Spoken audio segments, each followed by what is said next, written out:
Yeah, I'm ready. Alright, I'll transition over to the thing now in 3, 2, 1. Hey everybody, I am LoveBot. Today I'll be running The Legend of Spyro the Eternal Night for you guys.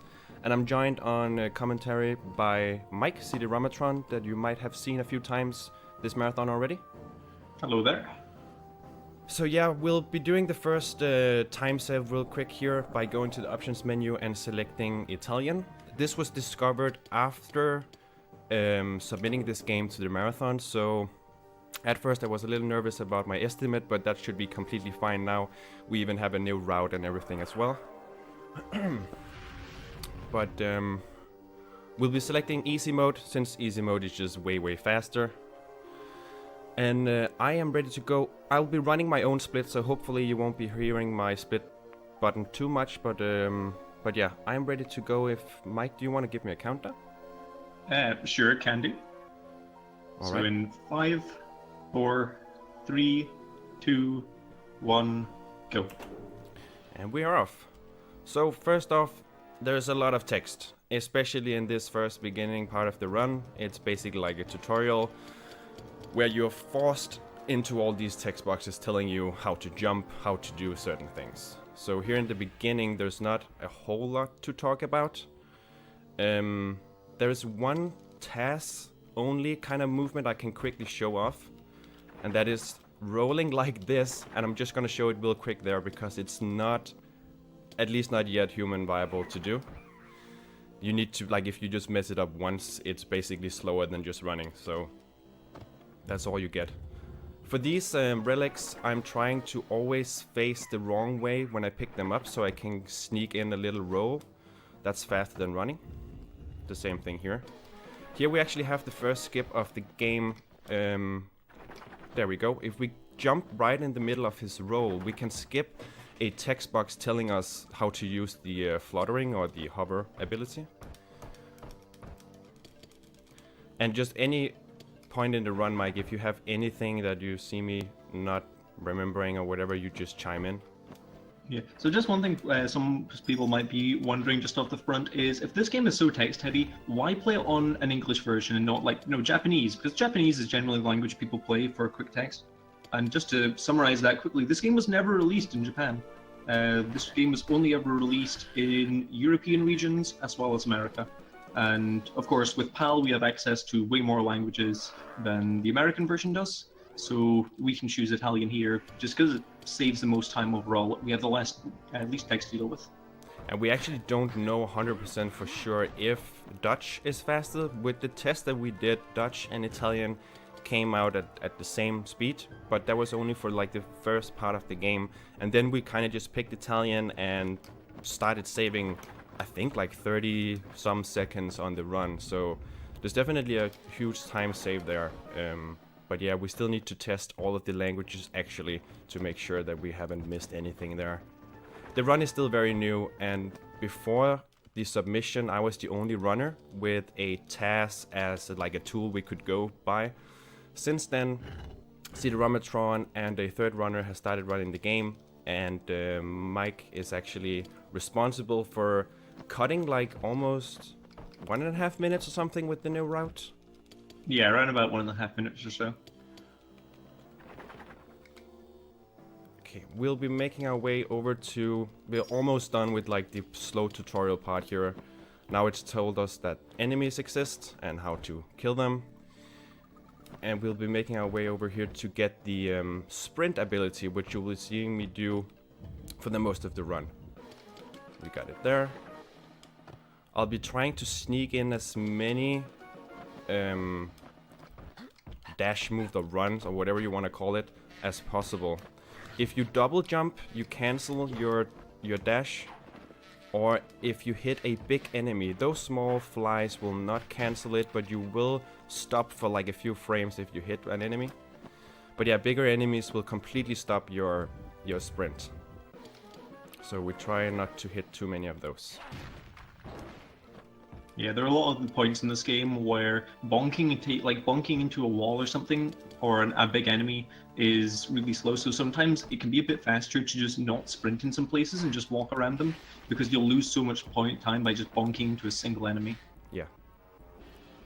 Here we got some more text. Here we meet our girlfriend. I think she's called Cinder in English, but I noticed today that all the names except for Sparks and Spyro changes names in Italian. Even the end boss, whose name is Gaul, is named Demon in Italian for some reason. But yeah, here we're making our way into the first temple. There will be 4 temples with an element each, and maybe you noticed I forgot to say that Spyro actually takes a nap, and this is inside Spyro's own mind. To be honest, I don't really understand what's going on in this game. I only just, like, running the game hasn't been that long, and I only did like 1 casual playthrough first where I didn't exactly pay too much attention to the story. The story is very convoluted, that's about all you need to know. And most of it doesn't even make sense because... So this is the reboot, essentially, of Spyro the Dragon franchise. This is the Legend of Spyro. So a lot of the story is based off the previous game, A New Beginning. So without the context of that, even explaining most of the stuff that's in this game story-wise wouldn't make sense with the context of that. Yeah, and I haven't played A New Beginning yet. I had planned to try it out at some point, but I haven't gone to it yet. It looks worse than this game, just visually. Actually, this game is surprisingly really pretty, I'd say, for a Game Boy Advance game. So here we have the first boss of the game, the Fire Spirit, and he's not playing nice right now. Where we will get our first breath, the Fire Breath. Let's see if we can get him down without too much trouble. And I'll probably take damage. Oh, no. I thought I was standing on the lava there. That was okay, actually. That first segment of the game, not too bad. Some more story stuff that we don't really know. This is the end boss, Gaul, right there. Showing himself. And we need to, every time we go into a temple, we actually need to physically leave it again, and then Spyro will wake up back in the real game world.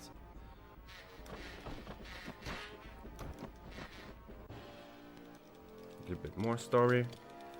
Here we meet Ignitus, which I also don't know which significance has to Spyro. I also didn't play many of the original Spyro games, so if there's any crossover story there, I probably won't catch it. And also thank you so much for the good luck in chat. And for the few people that I know who came around. Thank you, thank you.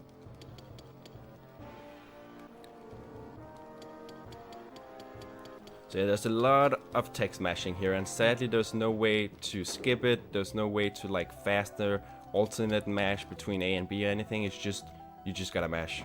Yeah, there's some really long cutscenes which are like fully animated segments. However, those are completely skippable. But all of these, just like, you know, in the platforming stages, just text. We just need to mash through. There's no way of skipping through them, unfortunately. Shit. This ledge is oddly tricky. You can actually, as I just demonstrated, you can jump from a specific place where it looks like you would grab the ledge, but Spyro just doesn't. And oh, I completely forgot to mention flying enemies. They will be a pain in the ass during the run.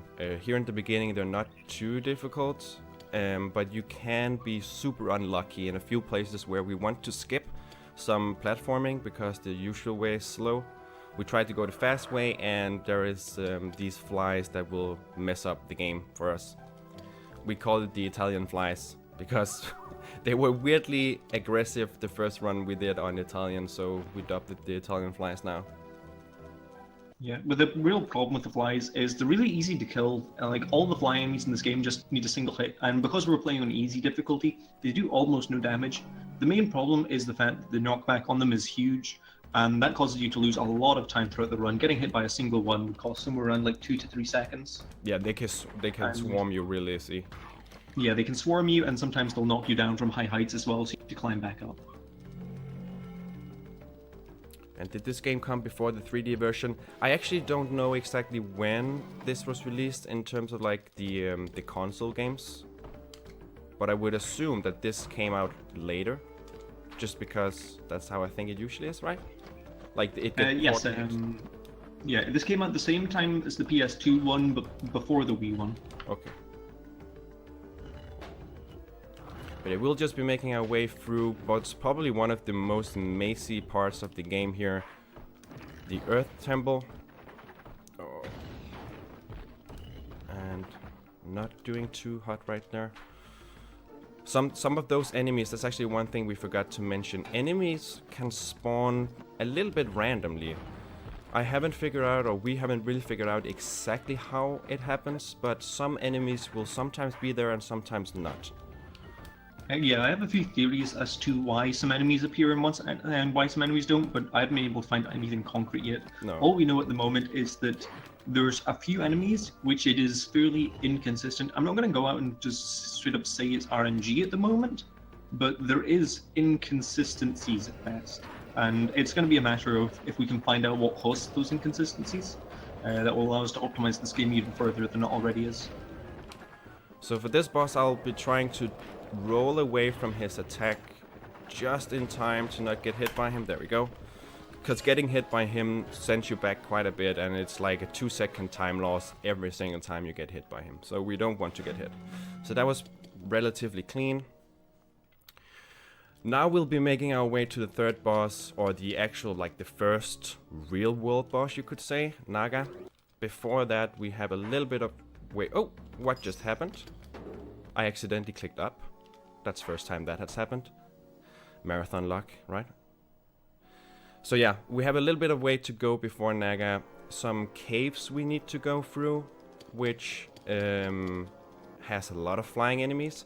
And a slight detour to get a damage upgrade that was routed in by Mike very recently. So this is the place I was talking about where we want to skip some platforming, but these flies can half the time give you a good time, and right now they're giving me a bad time. There we go.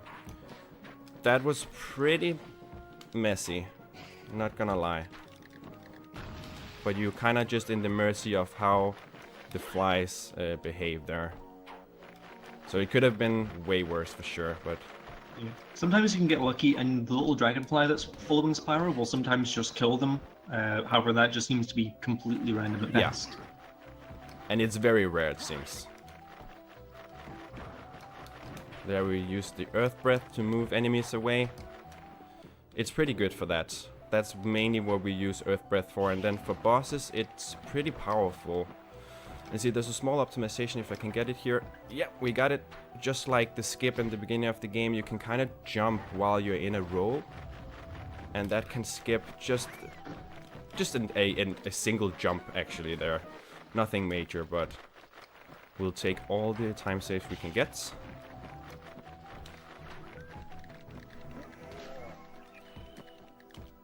Get some sprint in. Sometimes when you'll see me not sprint and think like, why is not sprinting, I'm playing on a Game Boy Advance, like an original Game Boy Advance, and the D-pad, even though I like the D-pad, I'm not too keen on it for mashing, like double tapping and so on. And that's how you trigger the sprint, is by double tapping in the direction. Yeah, So- the controls for this game are fairly limited, mostly because you're only dealing with 2 buttons, 2 triggers, and D-pad. Yeah, I was just about to say, this is a very annoying part of the run, as you can probably imagine with all those flies. Well, we got it relatively fast, I'd say. So, just about to get to Naga here. Last bit of like tricky platforming where the flies can give you the bad dick. That's not... Come on. Okay. We're quite behind time here, comparing to like the standard, but it's fine. Nothing major has gone wrong yet. So this is, as I was mentioning, like the third boss, but the actual first boss that is not like in Spyro's own mind, as all the temple stuff is. This boss is pretty easy, I'd say. It has one gimmick, and that is like his shield. He will hold out for the most of the fight. You can ignore his shield, like the task completely ignores his shield and just only attacks him when his shield is down. I cannot figure out exactly how to do that without wasting a bunch of time just waiting for him. So I'm gonna just pummel him down and try to destroy his shields. And obviously whenever his shield is not up, I'm trying to put in as much damage as I possibly can. But when his shield breaks, it will be a lot easier. He basically can't protect himself at all then, and he will die very fast. There we go, shield is gone, and he's just gonna get destroyed. And for this boss, for some reason, you need to pick up all the gems, otherwise the encounter won't stop. And that is the only boss in the game where that is the case. But yeah, now we are getting captured by pirates. And again, I could not tell you why. So I was looking this game up online, and apparently they're apes. Oh, they're apes? And like, that's news to me. They don't look like apes. No, I was just thinking there was some kind of monster. But I guess it makes sense. They're brown and does have a tail, and yeah. Okay, so there's monkey pirates, apparently. But yeah, this is a relatively annoying part of the run, I'd say, because this introduces dog enemies, or yeah, I guess they're kind of dogs. We should actually have seen one already, but it didn't spawn. That is what can happen sometimes, and I don't mind that. But yeah, those are like flying enemies in the sense of that they die in one hit, but they charge at you and knock you back. There's gonna be one right here. There we go. I tried to jump over him. It's very possible to do so, but the timing is a little bit tricky. We just wanna keep going. Okay, so this is the first battle arena where we will be fighting a type of boss called Advisor. We'll be fighting him 3 times, but first Spyro has a little mental trip again, and we have to go inside his mind and do the 3rd temple, the ice one. But we have a little bit of a fight here first, so I'm gonna try and move. Okay, he wasn't playing nice. I was gonna try and move all these enemies together into one. But he didn't wanna play nice, so I'm just gonna try and kill him manually. Okay, that one is dead. There we go. So yeah, as mentioned, Spyro takes a little nap there again. Goodbye. And now the Ice Temple. This is both the most fun and most annoying level, I'd say. Or could be anyway. It's fun because it has some pretty tricky platforming that is like unique to this thing. But it also has ice physics, which is just never super great. Trying to get this dog, there we go, without him seeing me. And there's another dog here, got him. Okay, so here we'll be getting the ice breath that we'll be using to create platforms on water. Besides that, we'll not really be using that breath for any like fights or something like that. Yeah, this game does support kind of like a type chart type thing like Pokemon, where certain breaths are good against certain attributes of enemies. However, there's very few places where ice would be helpful, because ice is good against fire, and we've already done the fire temple. Yeah, you can actually, if we haven't decided what is like 100% completely yet, but if you were to do 100%, you actually need to revisit the temples with, for example, you need to revisit ice with, you know, the lightning breath and so on, that you'll get later on in the game. So there is some backtracking you need to do for max percenting the game. Yeah, these temples are a lot larger than we're leading on here. There's still a lot to explore. There's a lot of power-ups we're not collecting here, like these relics. And there's just a lot of like crystals and such around as well to collect. So a lot of gems.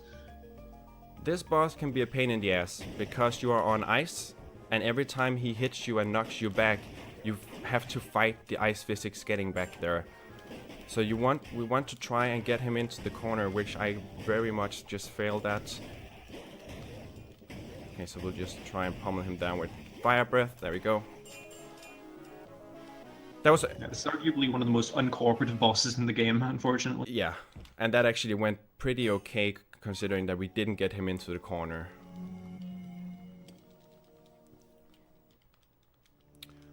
Okay, so now I think Advisor is getting a little pep talk by the end boss and being sent out to get us.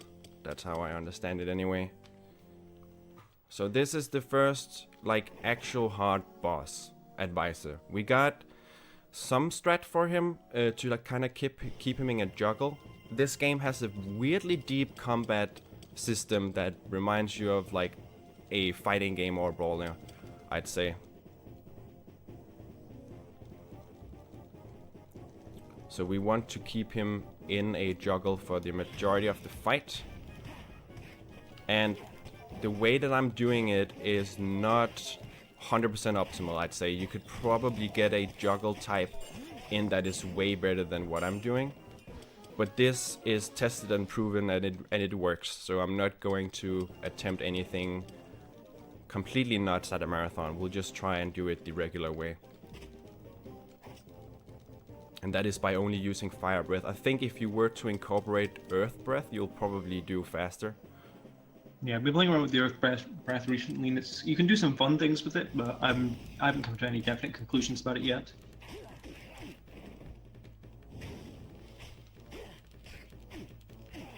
Okay, that was a mistake. Nothing too major though. So if he gets out of the juggle and starts jumping around, it is best to just wait for him to get back. If you start trying to chase him, you won't get him back into this nice juggle, and it's just gonna take longer. So just take it easy. But yeah, that was Advisor 1. We got him in a relatively good juggle. He only got out like a few times. And that seems kinda RNG. You can keep doing your juggle perfectly every time, but whenever, like, it's hard to explain, but at the end of the juggle, he can choose to roll to either left or right, and you want him to roll to the opposite side of where he just was. He doesn't always do that, and when he doesn't, you kind of drop your roll and have to do it again, or drop your combo, sorry. Okay, so we'll be making our way through the rest of the ship now towards the next boss, which is called Scab, and has some pretty terrible RNG, or can have anyway. He has a few different attacks. I think he actually has 3 attacks. I've just only seen him do his 3rd attack once ever, so I don't know if that's honestly something I dreamt or if I've never even heard of that, so... No, I'm seriously, because I've only seen it that one time, I'm seriously thinking like, did I dream it? Because I can't even remember what type of attack it was. I just seem to recall something happened. But anyway, he has 2 main things that he can do. He can shoot a big cannonball, which is what we want him to do, because you need to knock that into him to make him vulnerable. Or he can shoot like his small hand cannon, which we don't want him to do. The goal here is to try and 3-cycle the boss, which is why we went out of route to pick up a damage upgrade. This is like the main part of where we will save time with that. If we can get it 3 cycles, that is. There's a chance that I don't, but it looks pretty good. I did also have a good amount of energy coming in here, and we got the perfect RNG. And I didn't miss a cycle, and we get him on 3rd. That was actually a really good fight. That was actually a gold split by like 10 seconds. Yeah, that looked really good. Yeah, that was a really good Scab fight. That was like, again, the best RNG you can get, and we got the 3 cycles, which is the goal, so that was very nice. Plus, that bird that was flying around can be a real pain sometimes. He was just nothing there. We barely even saw him. Yeah, he can knock you on the opposite side of the boss, which is not the biggest deal, but it is kind of annoying, because when you're used to doing it in a set way, yeah, it's just, change is annoying. So here we'll be getting our last damage upgrade. And we'll be getting the lightning breath in just a few seconds here. As soon as I make my way over there. Here it is. We need to do a little tricky wall climb segment here to get out again. It's not like impossible or anything to do, but it is a little bit tricky here. And I actually failed it the first time. There we go. Not too big of a deal. So yeah, we'll just be making our way through the rest of the lightning temple here and then fight the lightning spirit, which is oddly different from the rest of the spirits that we've been fighting. So far all the spirits are like golem type monsters. This one is just kind of a prism. You'll see what I mean in a second. The goal here is to try and one-cycle the boss. It is very possible to do, especially with the damage upgrades that we got now. But it again requires a little bit of good RNG because he spawns a lot of small wisps. And if the wisps spawn a lot on like the side that you are at, and they start hitting you a lot, you kind of get knocked away and it just becomes very hard to get the one cycle. And I actually messed up there. Yeah, the wisps that are flying around are basically the same as the flying enemies, where they only require one hit, and the main problem with them is a large amount of knockback. However, Spyro's attacks are large enough that if you're lucky, the wisps just spawn where you're attacking the boss anyway, so that you never actually need to worry about the wisps. But once again, that just kind of comes down to RNG or where the wisps decide to fly. And if you get unlucky with the wisps, you just can't one-cycle the boss, unfortunately. Yeah, so we didn't get the one cycle there, but it was really good, and we got like a fast 2 cycle, which is the best thing you can then get. So that was okay. Now we have to fight Advisor again. That is the next thing. First we have to make our way out the temple.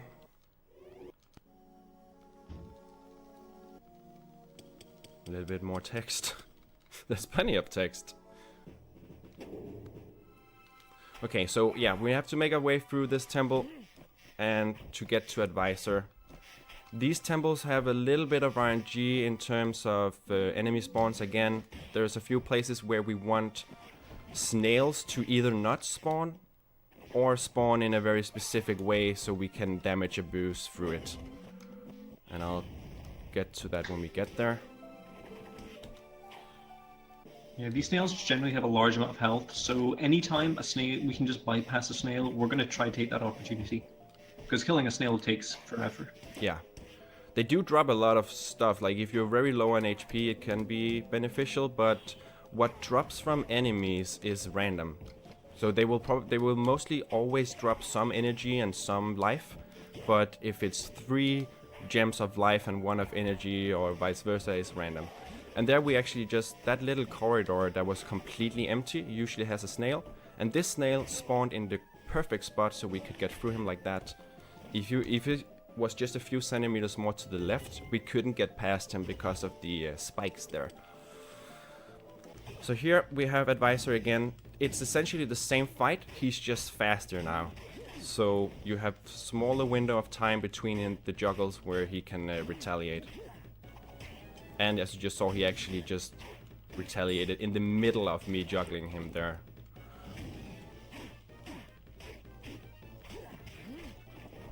But I'll just be following the same pattern as I did for the first fight here. Oh shit.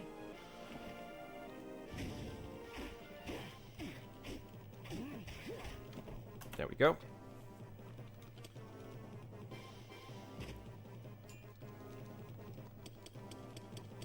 And yeah, we need to fight him one more time, but before that we have one more level that we need to do, which is very similar to the one that we just did.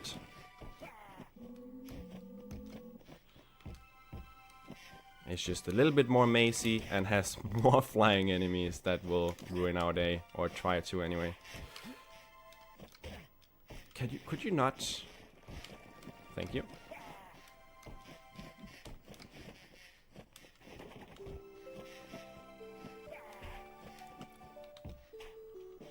But yeah, so far the run has actually been going okay, I'd say.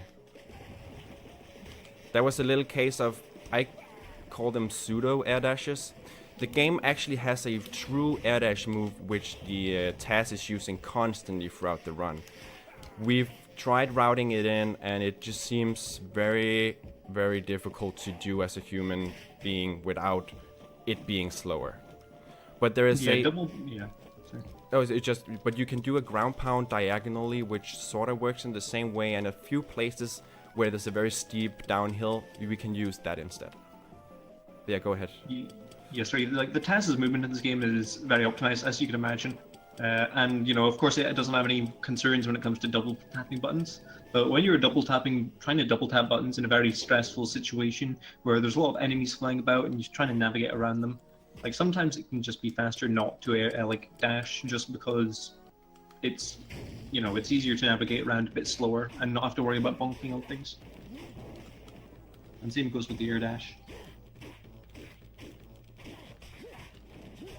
So yeah, this is the last fight with the advisor. After this, we just have the end boss, and there is a heal skip for the end boss. I don't know if you want to explain that right now, Mike, before we get there, because I'll probably need some focus time for that. Can do. So in the next boss, it's going to be that big demon creature we've seen throughout this whole run called Gaul. And he has various attacks he can do. As you've seen with some previous bosses, their health bar can kind of like shield and become blue for a bit. However, generally we can lock him into a stun lock with the lightning ability. One of the attacks Gaul can do is his heal, which generally activates when he's around about 20% health or so. However, if we knock him down just beforehand and get him in a stun lock, we can completely skip that heal, which saves somewhere in the realms of 20 to 30 seconds. Yeah, it's pretty huge. And my PB, which is the world record, actually doesn't even get it. So there was a chance today that if I got it, that we would set a new record. There still is a chance though, but I practiced it and let's see if I can get it. So here goes. Time is not when the boss dies, by the way. Yeah, I'll announce time when we're getting, well, I'll let you guys know when time is when we're near it. Okay, so far so good. Okay, I should get it.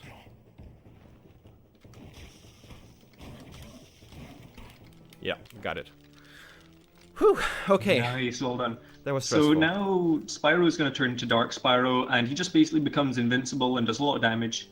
And we just need to beat up a few just kind of like enemies that are just walking around. And time will be when we defeat the last one of those. That's just when the camera pans over. And LoveBot, you need to check that out. Yeah, I'll try and call time as soon as I see it happening. So yeah, we need to kill... I haven't really counted it. I only counted it once and I counted to 31. But I'm thinking it might be just 30. Of these enemies that you have to kill before the run ends. There we go, time.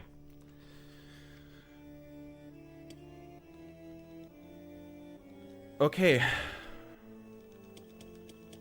We just missed world record by 3 seconds. Oh, dude, really? Yeah. Still, that was a fantastic run, though. Yeah, I was almost a full minute behind coming up to Advisor 1, so it was actually insane that we clawed all that time back. Whew, but yeah, that was The Legend of Spyro, the Eternal Night for the Game Boy Advance. I hope you enjoyed the run. And I actually don't know what's up next on the schedule. It is Super Monkey Ball 2. That would be Super Monkey Ball, yeah. Yeah, so I hope you guys enjoyed the rest of your marathon, and thank you so much for having me. My name was LoveBot, and I was joined by City Romatron on comment.